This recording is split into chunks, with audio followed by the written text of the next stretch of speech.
ગત 23/11ના રોજ જે બોટાદ ટાઉન પોલીસ સ્ટેશન ખાતે જે ફરિયાદ છે તે દાખલ થઈ હતી તેની વિગત જોઈએ તો આ કામના જે આરોપીઓ છે તે આરોપીઓ દ્વારા આ કામના જે ફરિયાદી છે તેમને મોટરસાયકલ ઊભી રખાવી અને તેમનો ફોન માંગી અને ત્યારબાદ કોઈ કારણોસર તેમને પેટના ભાગે છરી મારી અને ગંભીર ઈજા કરવાના પ્રયત્ન કરવામાં આવેલો હતો. ત્યારબાદ આ બાબતે પોલીસ દ્વારા ફરિયાદ નોંધી અને આગળની કાર્યવાહી કરવામાં આવેલ હતી, જેમાં જે આરોપી છે તે આરોપીઓની ધરપકડ કરવામાં આવી છે અને તેમાં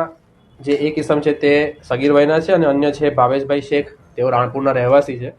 તેમની પાસેથી મોટરસાયકલ અને છરી કબજે કરવામાં આવી છે અને આ બનાવમાં જે આરોપીઓ છે તેમના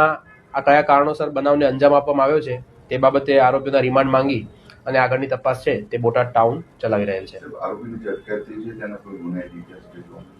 હાલમાં આરોપીઓને ગુનાનો અંજામ કઈ રીતે આપ્યો છે તે અંગે તેમનું રિકન્સ્ટ્રક્શન પણ કરવામાં આવ્યું છે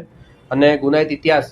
બીજા પોલીસ સ્ટેશનોમાં નોંધાયેલા હોય ત્યાંથી મેળવવામાં આવી અને આગળની કાર્યવાહી કરવામાં આવી રહી છે. હાલમાં 2 આરોપીઓની આમાં અટકાયત કરવામાં આવી છે.